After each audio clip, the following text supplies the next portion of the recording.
Okay, everybody, welcome back to Dwarf Fortress with Teemo. This is going to be another tutorial, and this one is going to be on the labor screen.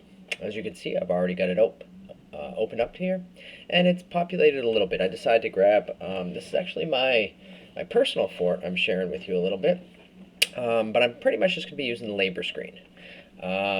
For veterans, this might be helpful as well if you haven't figured out this screen, and obviously for new people to the game, this should help you out. So the labor screen, you start with all the labors that are above these Roman numerals. So I've created, I can delete this one.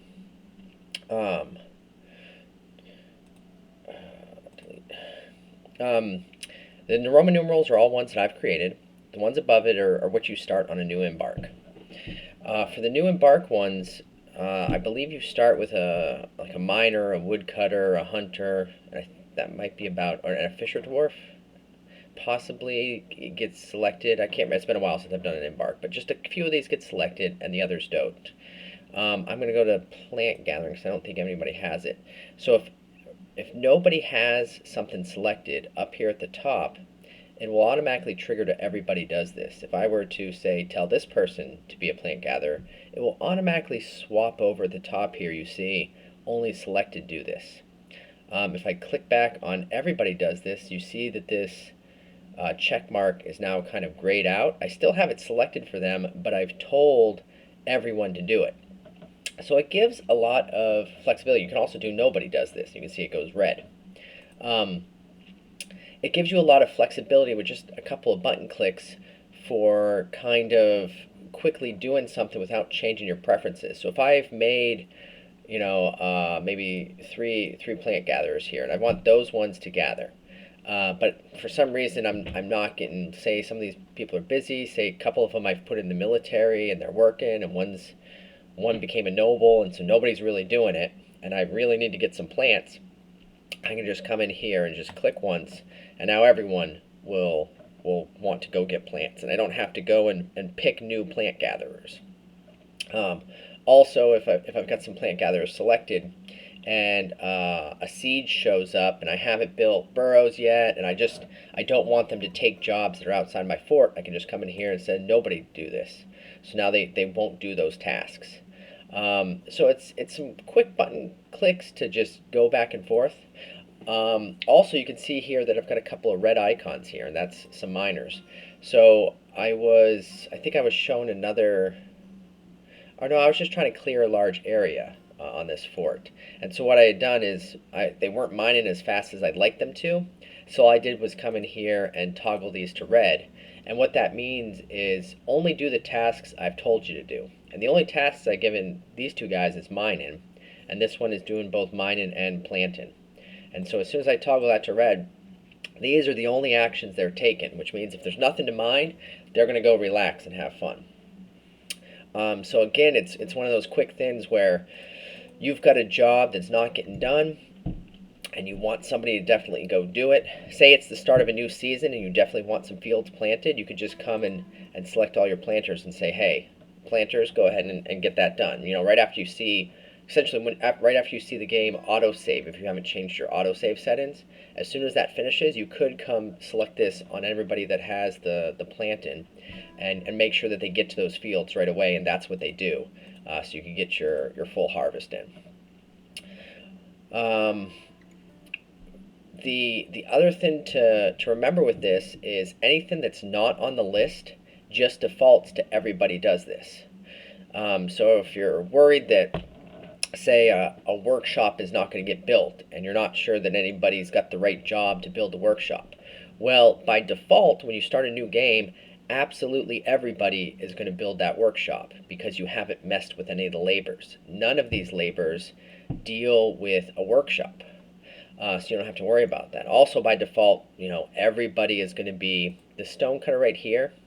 That's smoothing stone, and engravers is engraving the stone. So this is just making your fortress look better and become more valuable. And by default, everyone does both these things, which is fine on a new embark, but it gives you the ability to narrow it down. This is for vets coming back to the game, this is different than how it used to be. So it used to be a shared skill for both the smoothing and engraving. So what you would do in the previous version before Steam is you would select just a handful of people to smooth your entire fortress or a lot of your fortress until they got really good at it.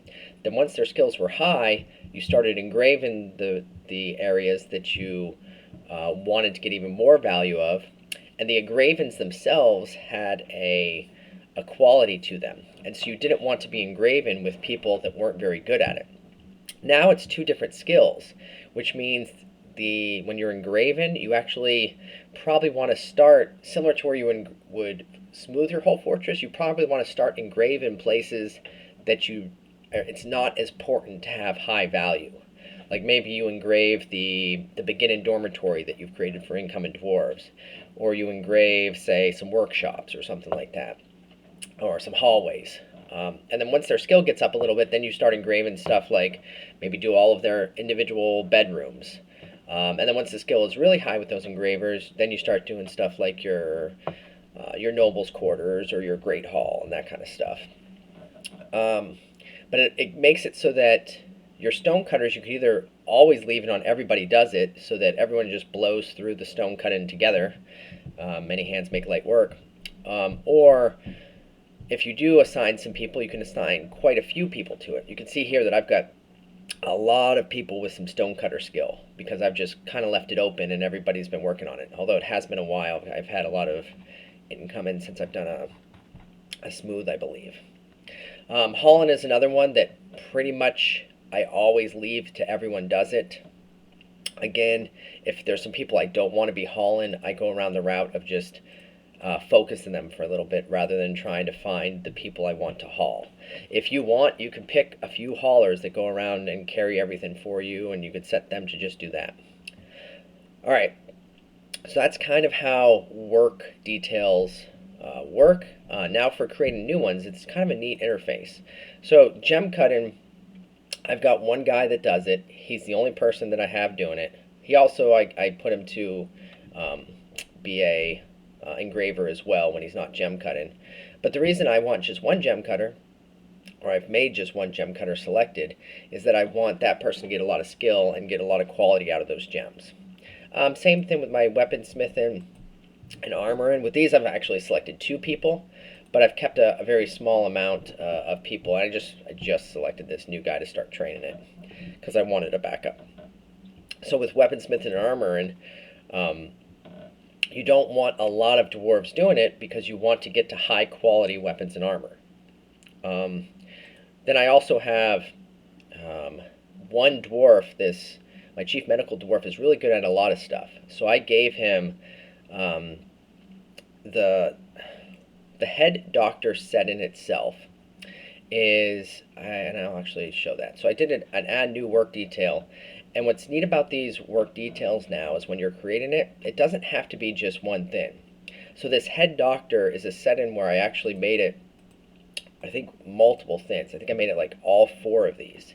And now, if I change my head doctor, if there's somebody else that comes in that I want to do all of those, I can just essentially turn on 4 set-ins at the same time by selecting this. Actually, I guess I made it 5 set-ins. So it's a really quick way to do multiple jobs. So for instance, sometimes I like to pair jobs together. Like for instance, if I wanted people to fish, but then also do the cleaning and dissection, I can put all of those together in one and turn them all on or all off together for a dwarf. So I don't have to be just one skill like the rest of these default are. You can make batches of these. Another thing I like to sometimes do is have my furnace operating and my wood burning. So even before I played this one, I would kind of put those 2 together, and so I think I usually do the potash and lye and that kind of stuff in there with those guys too. And it's basically they're going around and just burning stuff, melting stuff down. So I make dwarves that do all of those kinds of skills together. And again, I could call it something like melting and burning or something like that, and make sure that I have dwarves that do that. So it gives a lot of flexibility on what you want to pair together, how you want to think about it, how many dwarves you want to put towards it. So this has a lot of the similar type of power that old Dwarf Therapist has, where you can look and make batches of stuff. It's just it's not as powerful as Dwarf Therapist, and the really thing that it's missing is you can't really see like a spreadsheet and see how good everyone is really well. Now, if you've selected something, like if I come here to head doctor, it had 5 different skills in it. And I do see these are all the people that have no skills, and I am seeing the skills that are selected. It shows me which people have which skills and how good they are at it. So you do see it, but you can't see it all together in a big spreadsheet. When I do click on something, like for a while you see weaponsmith, and I got a lot of people with this. It's because I was making some weapons, and before I ever made this category, and a whole bunch of dwarves got good at it because they were just taking turns doing the skill. Because I had it on everybody does this because it wasn't one of my started. But then once I decided to create it, well, then I just took the top couple of dwarves who had gotten the best at it, gave them the skill, and told everyone else to stop. So I think that's about all there is to talk about here. Let me delete these couple of sends out that I accidentally started on, and put these back on. Leave it how I started with it. That's about it. If you got any questions, please let me know. Thanks.